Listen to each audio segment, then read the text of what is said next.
Dr. Linda Washington Brown, a health equity pioneer from segregated Miami, facing graphic ER trauma and global heartbreaks. It's by reaching out to others who are in similar situations, and you share your story. You will now start to develop empathy, and I guarantee you, you will take on a whole new position in how you view the world in your situation, and it becomes brighter. She raised 6 kids through setbacks, detoxed from adrenaline addiction, and turned pain into purpose for youth mental health. Stay focused, and it's not unusual for any of us. Undue stress and crisis, and you know that you are it to help save someone. At that moment, you're out of body. But in crises like 9/11 and child death stories, she learned, help others to heal yourself. And say, it's okay to cry. It's okay. It's okay to scream right now. You're in a protected place. Her raw journey will inspire you to overcome. But what she says about social anxiety changes everything. Nothing impossible if you believe. Dr. Linda Washington Brown, made by challenge. If what you just heard sparked something inside, don't let it slip away. Tap subscribe so every next episode lands in your feed like a new possibility. I'm super committed to leveling up the show for you. So a quick subscribe and we keep going higher together. Linda Washington Brown, I think your life is fascinating. Straight up wild, I would call it, when you think about growing up in a still segregated Miami, when you think about building clinics, helping communities that needed the most, going to foreign countries to help, and then raising a large family. If somebody were to turn your life into a quick movie trailer, can you think of a phrase that would define it, that will catch everyone's attention, and maybe will make the 25-year-old watching right now pay attention? Determination. Why? You don't ever quit nor give up, in spite of the obstacles. And have you been tempted to give up throughout your life? Yes, medical school. But the philosophy that I hold, and I hold this with all my children, if you do not plan to see this to the end, do not start it. So you start it, you will finish it. Wow. If you don't plan to finish something through the end, better not start it.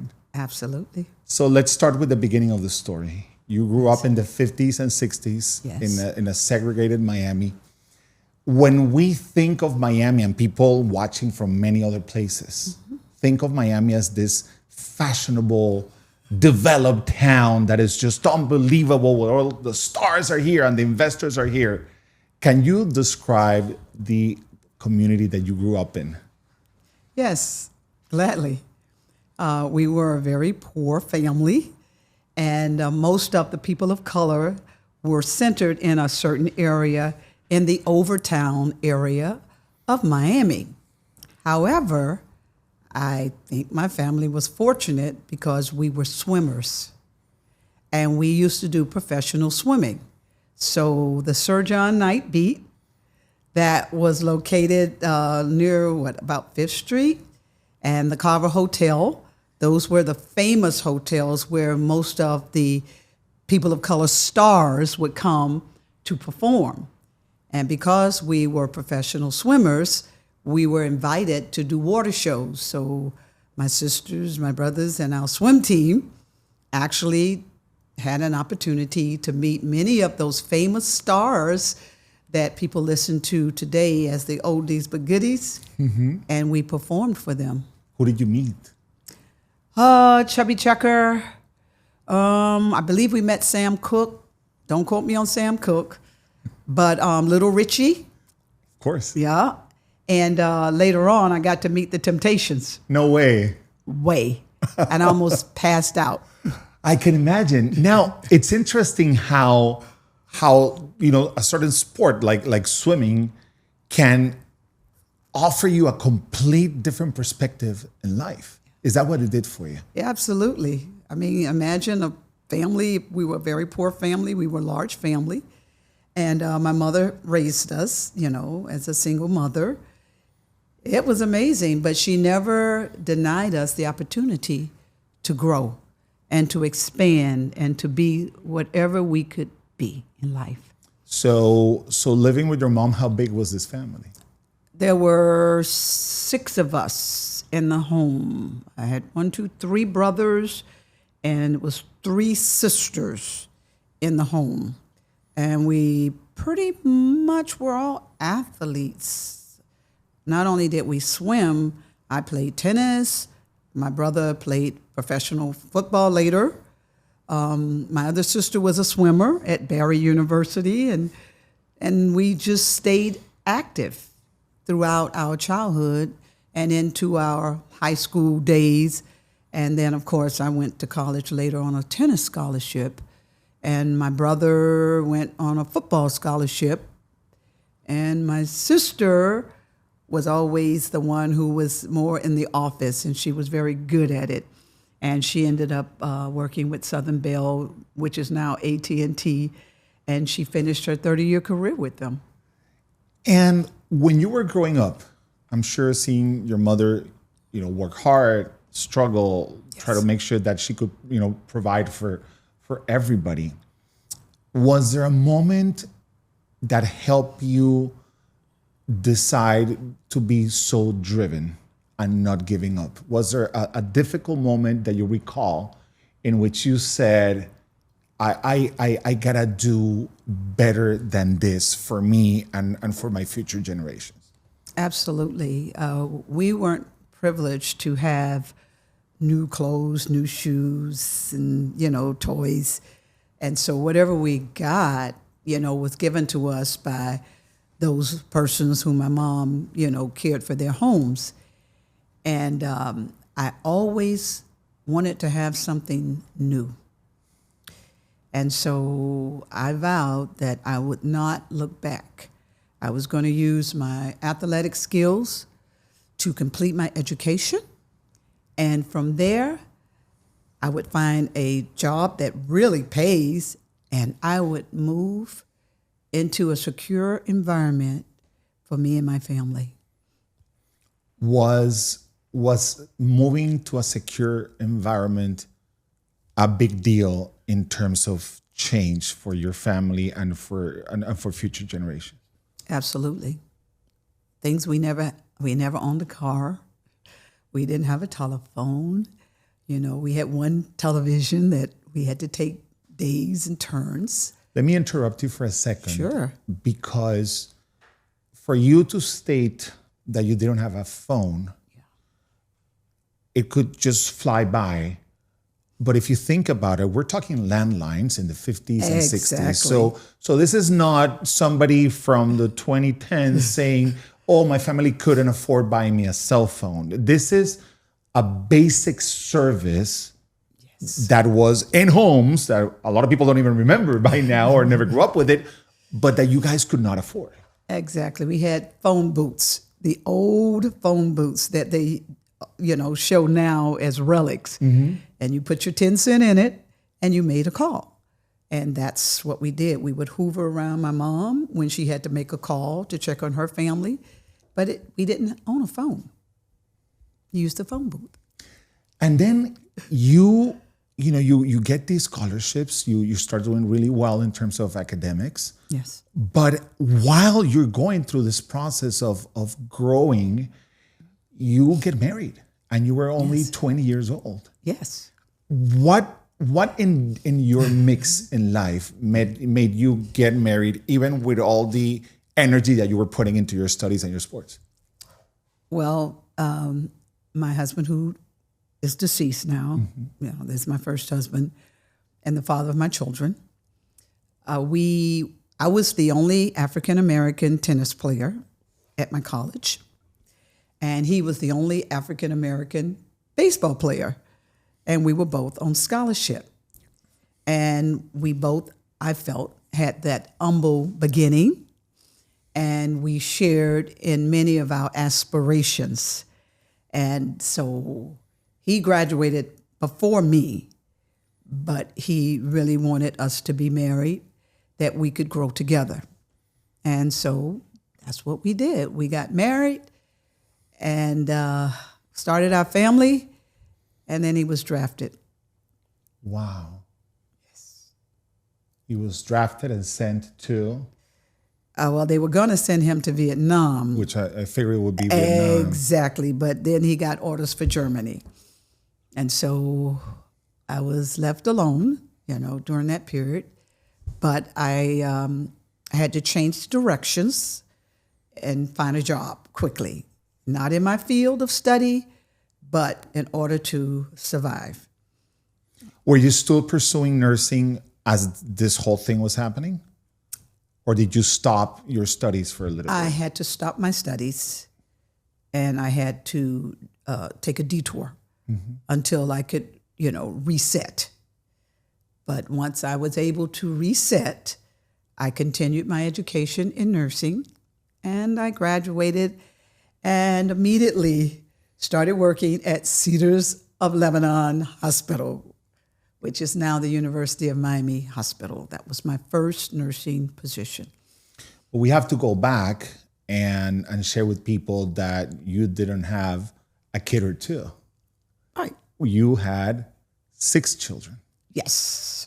Yes. So you're a young mother. Yes. With a husband who's drafted. Yes. And who's trying to make a living. Yes. And who has big aspirations in terms of, graduating from college and university, et cetera. Life, made you, make a few turns. And I'm sure there's somebody watching now in their 20s, probably, who had certain plans. Yes. And is seeing how life, society, health, finances is making that person change plans. Yes. What gave you hope? What tools did you use? And what could you share with the 20 or 25-year-old that is listening or watching now that can help with those change in plans that are not ideal? This is a temporary journey in life, and you never lose sight of your goals. In spite of what you are enduring, you continue to move forward. You may have to take baby steps for a little while, but you will get there. And I am living proof that it can be done. Without the support that I needed, I was determined. And all my children were given that same level of determination. And it has proved itself. My son is a SWAT medic. He's in the Green Beret right now. He's 28 years in the military. Wow. And my daughter, I have both are firefighters, paramedics, lieutenants. My other daughter, she's heavy into financing and doing great. My other daughter is a principal. My son is a playwright, an athlete. He just won the world.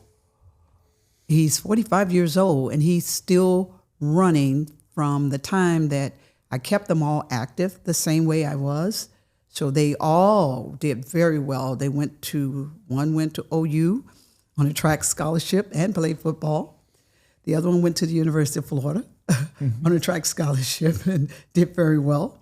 I have educators. Yeah, if I look, from the oldest is an educator.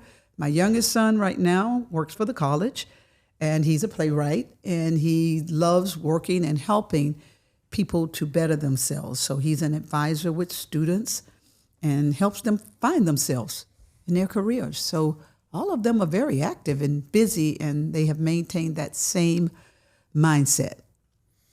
All of them doing a lot of public service, whether they do it for a private company or a public institution, and they've grown to be great people that are willing to help others. How does that make you feel? I feel awesome. I've even taken them with me on these international experiences just so they could fully understand how blessed we are here in America. So those international trips, not just the Ecuadorian trips, because I took students there. I have traveled. We have what we call the International Medical Mission Program that I worked with, and we would go. We made several trips up into the mountains in Jamaica and in Haiti. Oh my God! In some of these countries, we've gone to Quito, Ecuador as well. And when you go and you can see what they don't have, and the most heart-wrenching story, we always packed 2 suitcases. One you're going to leave with all the things in the giveaways, and the other just a small one for your own personal. We're not there about us, we're about them. And we had given out everything. I mean, we've literally watched people literally because they didn't have health care. It's heart-wrenching. And we had this one little kid. We were leaving that Saturday. I'll never forget. We were packing up, headed to the airport, and he put his face to the window. He came after we had serviced almost 500, maybe 1,000 people that day, but we saw them. And we always give away clothes and book bags. And this one kid was standing there, and we had nothing left. And I told those students, I said, we are going to find something, and we are going to give it to him. And so we went through everything we had, and we gave up our book bags, and we made him a gift bag. And when we presented to him, he had no shoes on, tattered clothing. He was so excited. He ran off. I think it wasn't a dry tear among us. He was so happy. He was clutching that book bag, no shoes. But that, to him, was the perfect gift. And I can still see him today as I think about him, that we were able to help that one kid. All of them we could not help because we just didn't have what we needed medically to save a life. And we had to turn them away and they drove, I don't know what you call them, they drive a bicycle and the people sit in the little carts. And it was going to take them, oh my God, it was almost 10 miles away for this 9-month-old baby who was not going to make it. And the physician at the hospital, they call it a hospital, it's like a small rural clinic. And I said, we have to find something. He said, we don't have it. And the next one is about 10 miles away. That child is not going to make it. And you look in the eyes of a mother with their baby, and they're told there's nothing you could do to help them. And I said, that was another one of those stories that just breaks your heart. And that's what propelled me to go back. And each time we went back, we got donations from every hospital and place we could so that we could at least help build those clinics in those rural areas. And one story that was another one, they have in Ecuador, in Guayaquil province, they have an offering for people who could no longer take care of their children. And we're talking little babies up through 5 or 6 years of age. And these kids, on the end of the week, there's no one to take care of them. So if none of the community comes and takes them to their home, they are left there. And when we were there, the kids, of course, were very ill.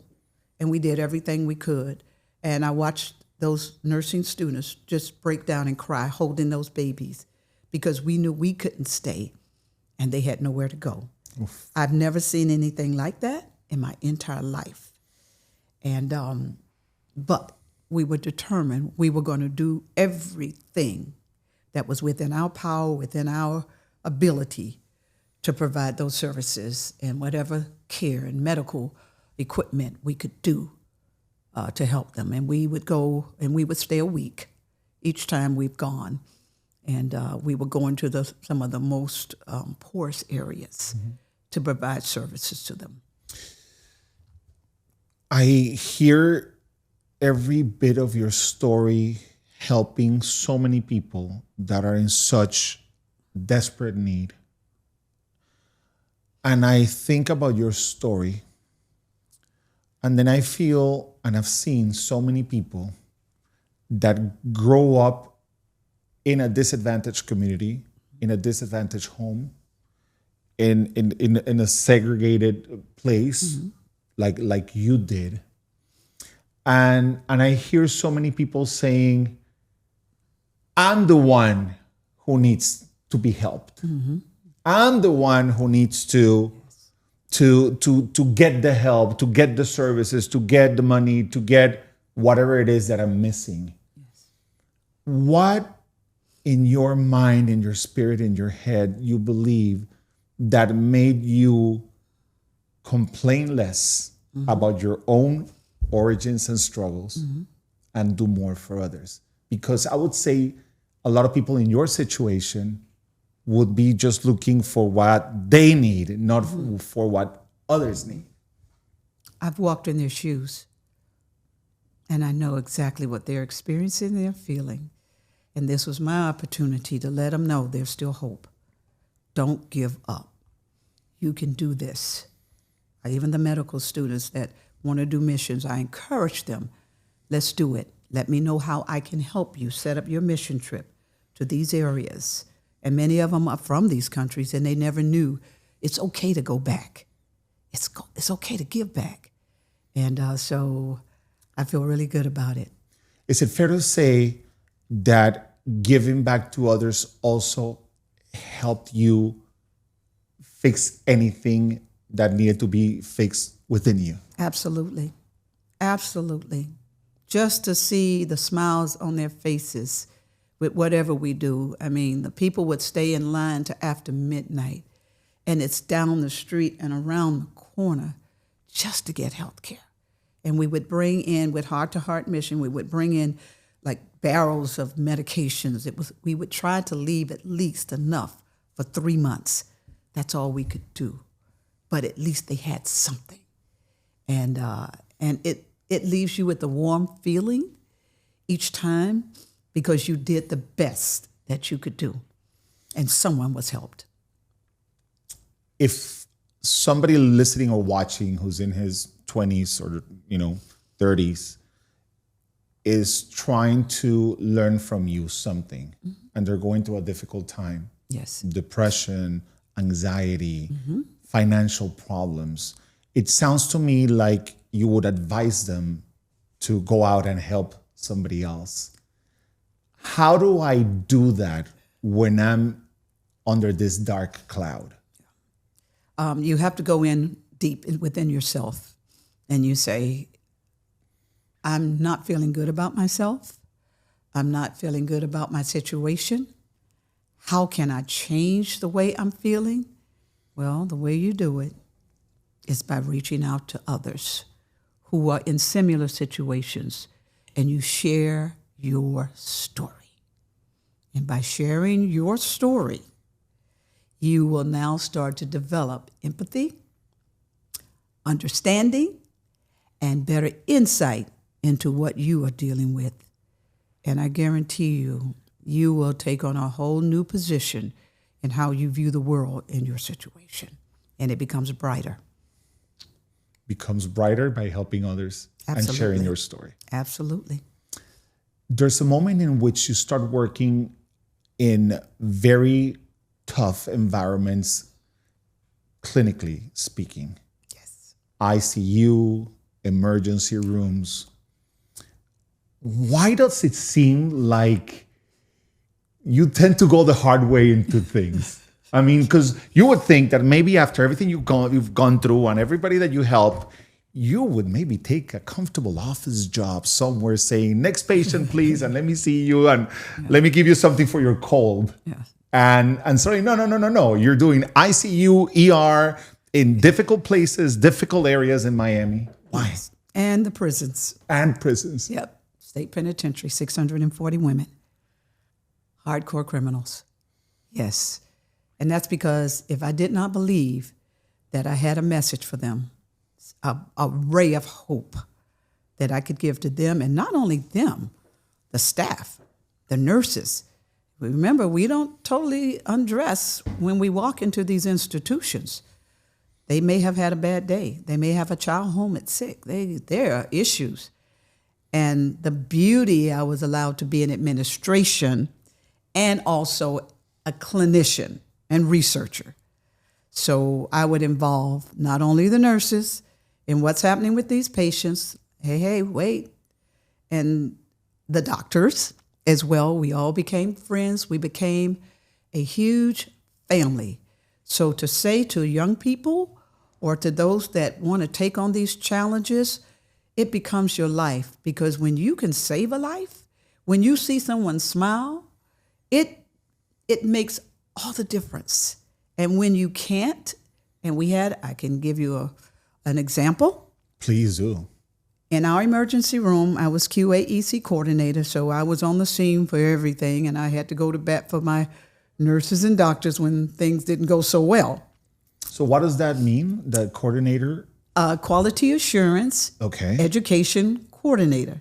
So I had to make sure that we were following all the policies. I helped write the policies, the standards, the protocols, and also I had to educate them.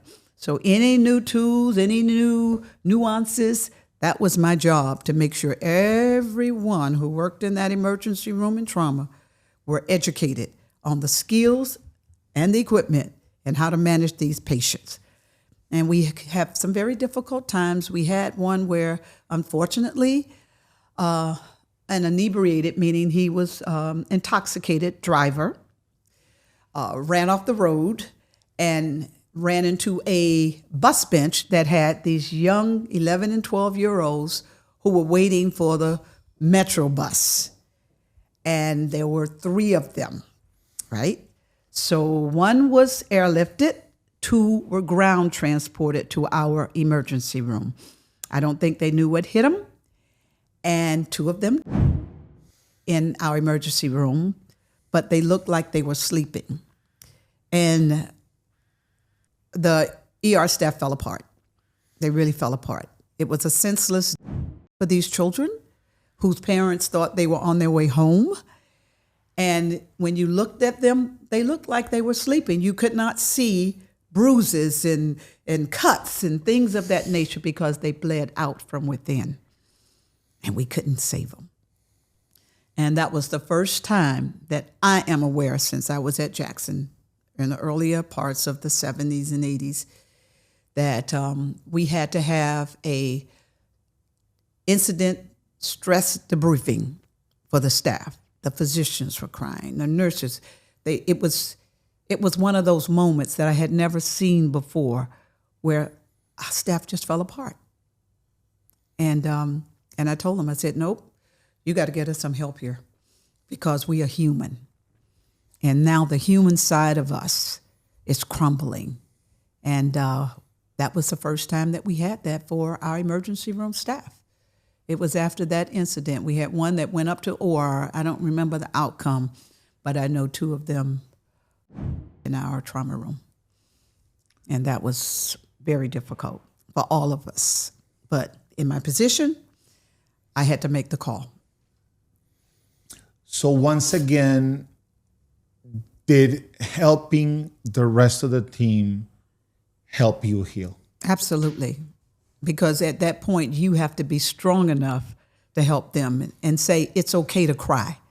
It's okay. It's okay to scream right now. You're in a protected place, but once you do that, I need you to pull yourself together and get back out there, because we have a lot of sick people in that emergency room and coming through trauma, and they need you. So we gave them that safe place, and I cried with them. And then I said, okay, wipe those tears, straighten up, get back out there. We have a job to do. Wow. How did that change your relationship with the concept of death? That's a very interesting question, because at this point now, death is becoming more of a reality, not just for seniors, not just for people who have terminal illnesses. It becomes a reality that at any moment, at any time, that a person could be smiling and now they are gone. And I included my daughters, who now was a lieutenant, never thought she would ever be there, and my son, who was afraid of blood, I would use them. We would do mass casualty drills for the city of Miami. So I had to do all the moulaging, get everybody prepared, working with the fire department so that we could mimic what could happen when many, many people, whether it's an airplane crash or whatever, and I engaged them, and they had to become victims to see really what it's like when we have to move people fast. We got to work in sequence. We got to get this done. And I think it was exciting for them, scary, but I engaged students, student nurses, student doctors, whoever would allow us to moulage them and do the things that we needed to have them do so that we could help prepare the staff for a real mass casualty in our city. And I did that for several years, working with the trauma team, working with the fire departments in the different municipalities, that we could do this so we would be prepared. A lot of people talk themselves out of their own potential. They'll say things like, it's not the right time, or I don't know enough to start a business. But what if the thing you're looking for is already tested and waiting for someone like you? Univista Insurance is one of the fastest growing franchise models in the US, with over 260 locations and a reputation for helping people build lasting businesses. This isn't guesswork. You get a proven business model, access to top-rated insurance carriers, and full support from day one: marketing, operations, even compliance. You can do this and you'll get the support you need in every step of the journey. I've worked with Univista and Ivan Herrera, the president, for years. I've seen this company and this model change lives. So go to univistafranchise.com for the full story and an info packet. And if that little voice inside says maybe, head now to univistafranchise.com and let that maybe turn into real momentum for your entrepreneurial journey. Have you had moments, and do you remember a moment in which a patient seemed to need a lot of physical help, but in reality, they needed more of the mental help and the mental support? Has in these ERs and ICUs and moments of crisis, mental health become bigger of an issue than the physical health? Yes. I have two examples. The first example I'm going to use is following 9/11. I was scheduled to fly out the next day to Philadelphia, University of Pennsylvania. I had been selected to do a postdoctoral fellowship in cardiovascular research, which is my area, work in the emergency room and things of that nature. But I also worked in the emergency room at Mercy. And when 9/11 happened... It's Mercy Hospital in Miami. Mercy Hospital. I worked there for 10 years. As nurses, we kind of moonlight. We worked several places. Mm-hmm. Okay, so yes, I worked several hospitals, but Mercy was my really go-to after I left Jackson. Because unfortunately, and for any of you that are listening that work trauma, some of these really high intense areas, it feels like an addiction. It really does. You are almost compelled to go and work in one. Mm-hmm. And it took me several years to detox from that lifestyle. On the spot, I thought I will eyeball you when you walk in a room. I could pretty much tell you all about you. If you have a limp, if you have a wink, if you have a droop. And that's how I was trained. And it took a very long time to get away from that. How do I realize that I am in a toxic place that I probably need to get away from because I've had too much of it? It's an addiction. And you are compelled, I have to go, I have to find an ER, I have to work in a trauma center. You know it. It's just like someone, I need a drink. Mm-hmm. And as healthcare providers, for many of us, it's an intoxication. It's an adrenaline rush. And you feel it, and I've seen it, and nurse after nurse, my students who do it, they know. Anyone who's done this type of work, they know it. And they know they have to detox from it if they ever want to be back to normal again. And I'm thinking that not only in healthcare, this could happen in the financial world, working in Wall Street. Exactly. these days on social media where you're like, oh my God, I just jumped out of somewhere to somewhere and it gave me 1 million followers, and you get that adrenaline going on.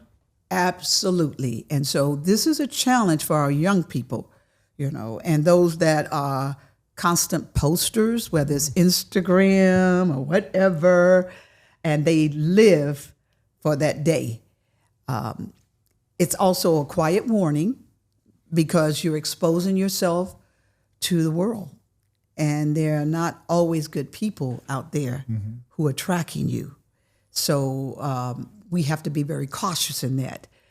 But back to a time when I saw mental health was so clear was at Mercy. It was the day after. It was the day, was it not? No, it was not even the day after. It was the same day, because when the planes hit, I'll never forget, you always know 9/11. You always know where you were at the time that this occurred, correct? You know where you were. Absolutely. September 11, 2001. Exactly. I was on I-95, headed towards, not Rickenbacker, but the Causeway to go to Mercy Hospital.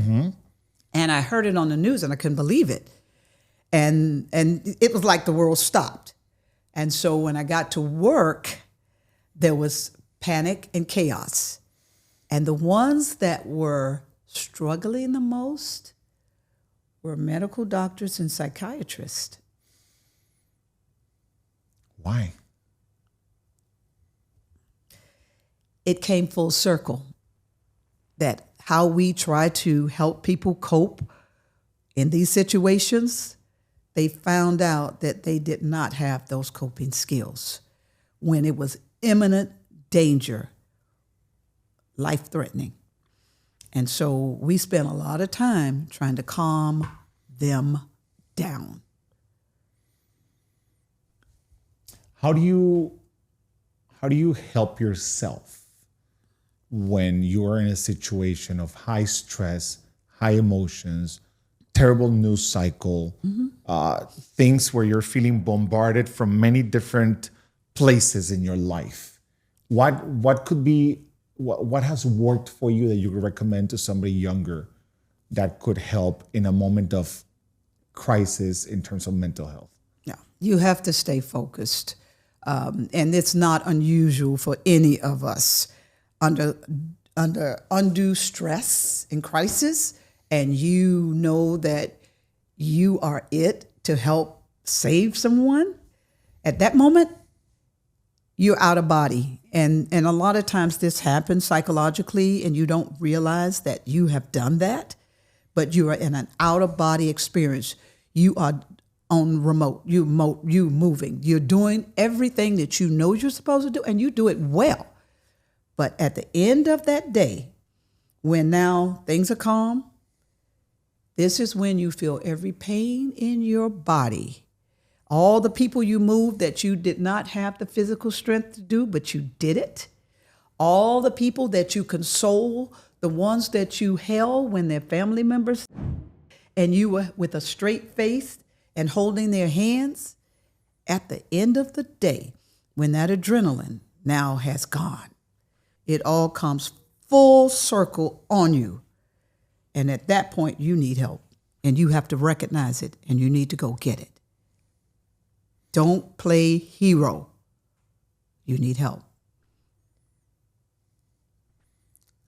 I feel like almost it's like my mom telling me don't play hero. Yeah. My mom was a psychologist. Wow, that's awesome. And I just heard you say don't play hero. And I could feel her presence through your words. Yes, it's real. Her telling me, telling my two brothers, telling my dad when she was struggling with illness. And I remember her saying, you guys also need help. Exactly. Because you're taking care of me. Exactly. And wow. Caring for the caregiver. Caring for the caregiver. Yes. Wow. What in today's society, I'm wondering what in today's society you find to be a dumb thing to do in the world that we're living in. Because we have the 20, 25-year-olds struggling to make a living, struggling to make it on social media and grow, struggling because AI is threatening with, getting rid of jobs, of so many jobs and so many people. And people tend to do dumb things about that. What's a dumb thing that you see younger people doing that maybe they should stay away from? Yeah, they're naive, number one. And naive meaning that they trust and believe that everyone who responds to them or gives them this, look, that they really like me or they are really my friend. And that's being very naive, and it's very dangerous. And because of this, part of what I found myself doing again was working with human trafficking. And human trafficking is real. And so, therefore, being naive as a young person, whether you are male or female, and I think Florida is the third in the country with human traffic victims, and they're between the ages of, 13 and 17? And most of us don't even know that. And we went on a big campaign to try to educate these young kids. Listen, because they offer to get your hair done or your nails done, or they're going to take you shopping because they saw your post, and you have to wake up because you will go missing. Mom, dad, family don't know where you are. So my message to them, even though you want to be trusting, you cannot trust. You trust, but verify it. And if you are unable to verify the reality of who is offering you or sharing with you or willing to do all these wonderful things for you, if you are unable to verify that, back off, run. And I did this with the medical students who didn't seem to know. And in the emergency room, we look for signs. Someone comes in the room with them and answers all the questions. Excuse me? Telltale sign, right? If the person changes their story 2 and 3 times, we have a problem. And now you have to, unfortunately, involve law enforcement, because it's clear that many of these young people who are so trusting and so naive are caught up. And let me say this again. This is not only for females. Males, young men are trafficked. All right? They'll offer different things to bring them on, and many times they will use your friends to entrap you. Oh, come on, I was there and it was nothing. And it breaks my heart to know that that happens, and it happens more often than not. And as I said, Florida, I think, is number 3 in the country for human trafficking. So this is real, and we cannot ignore it. Summarize for a moment your academic accomplishments for us. Wow. Because you have, you graduated from college. Yes. You went on to a master's degree, yes, which was on? I did my master's in education psychology, and also in nursing. Okay. And I did my doctorate. Also, I was pursuing this because I trained at Mailman Center for Child Development, trying to find those answers that you asked about earlier about life. Why do we see so much pain? Why are these children being born with this? Why are people with this? So that was my background. So I did my doctorate in nursing, and I did a doctorate in education psychology, both at the University of Miami. Following that, unfortunately, and I'm sure many others didn't have the confidence. Remember, my background, I came from a very poor upbringing. And so my professor said, you can write. And I didn't believe in my own writing to get a scholarship so that I could have my education paid for. I didn't believe in myself. And so my professor sent one of my papers in, and it was to the American Association of Nurses at the National Office for a Minority Fellowship, and they accepted me. And the rest of my tuition was paid for when I didn't even believe in myself. And from there, I became a minority fellow. I got to travel. And then again, I mentioned to you, I did several postdocs. I did a postdoc in, in political science through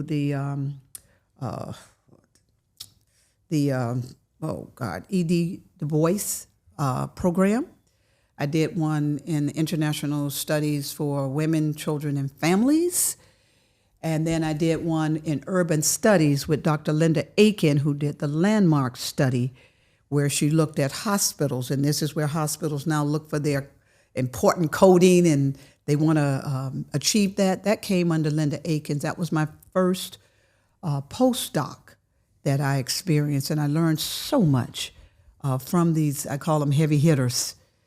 And from there, I just continued, and because of my background in the emergency room and trauma and critical care and things of that nature, I was asked to serve as an expert witness. I started out working with the defense, and because the cases that I reviewed were winning, I was picked up by the plaintiffs, and then I was working for almost 10 different attorney groups.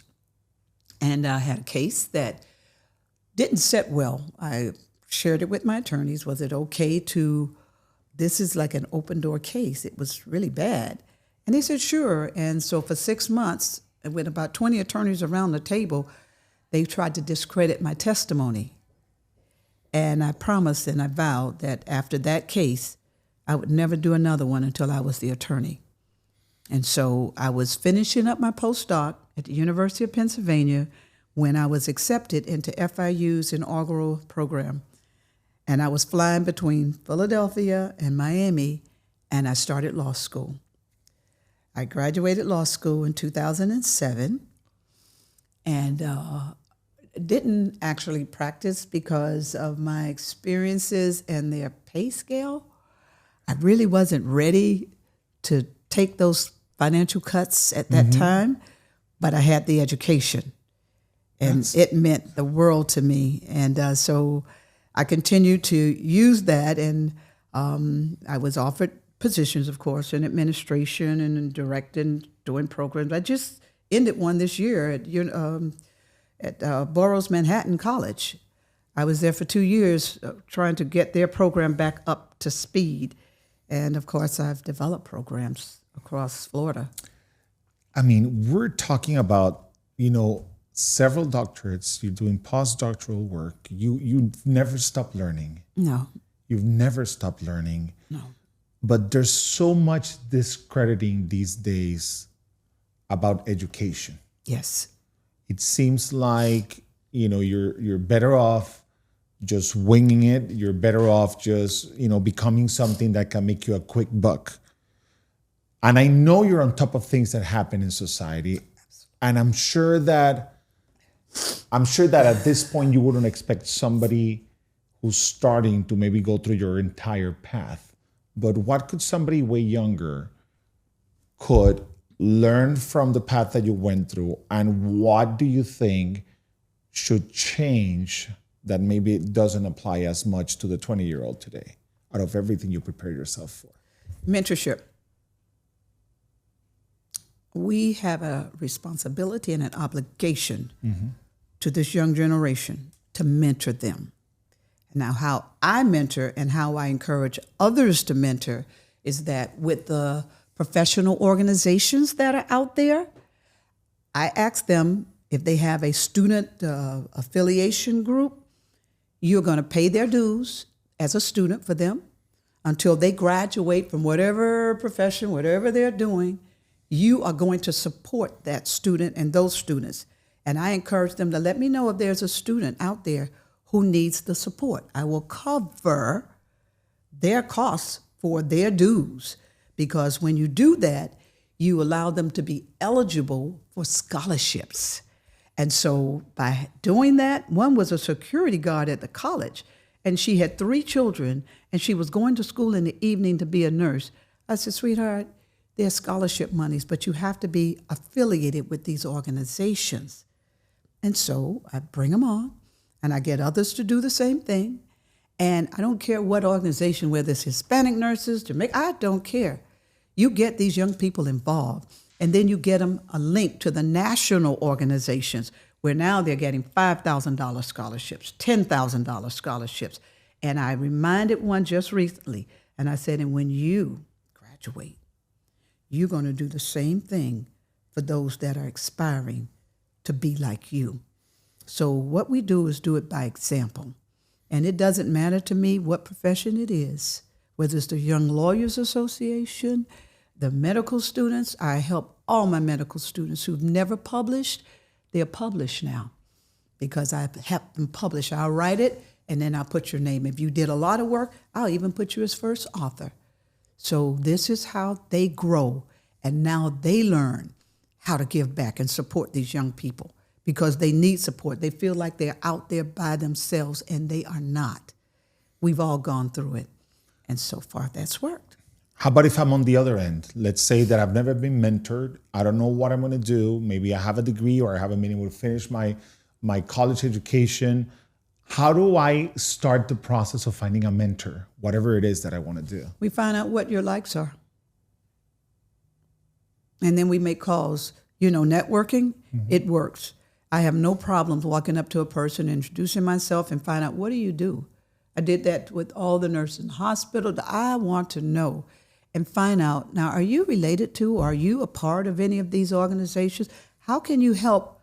And like I said, even the nursing assistants that come in the room, do you plan to do this? How long do you plan to do this before you elevate yourself? So we have an obligation. If we made it, they can make it, but we have to guide them into it.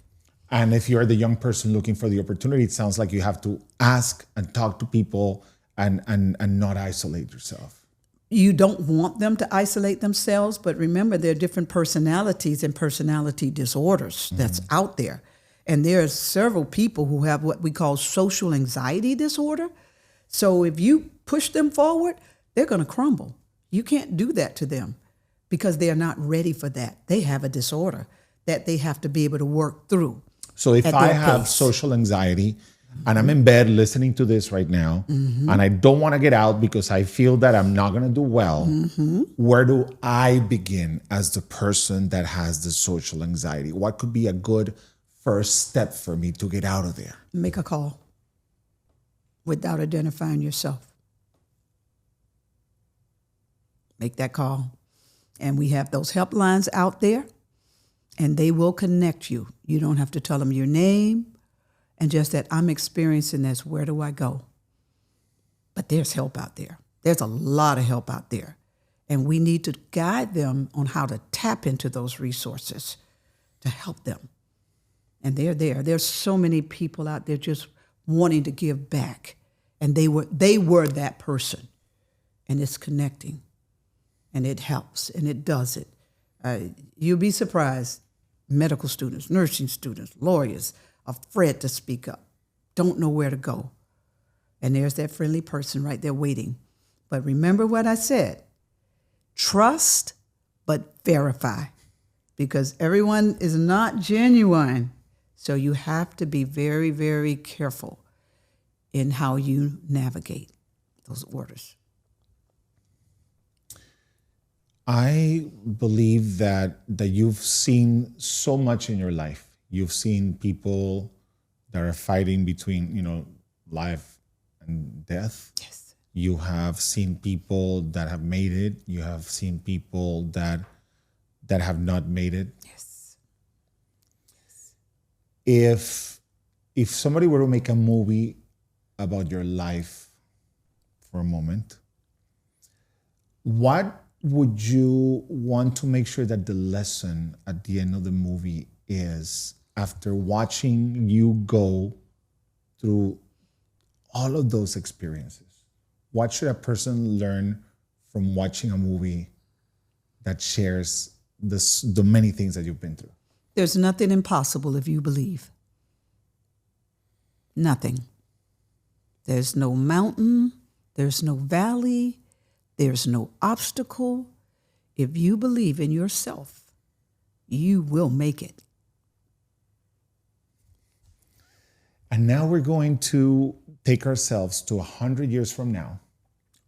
we're going to imagine that Google still exists. And somebody Googles Dr. Linda Washington Brown. What would you like those top search results to say about you? Compassionate,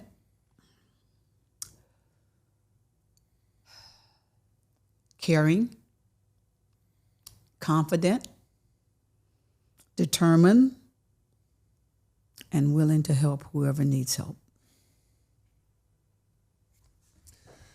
Dr. Linda Washington Brown, you have taught me and everyone listening in this conversation the power of not giving up, the power of determination, and the power of helping ourselves by helping others. Yes.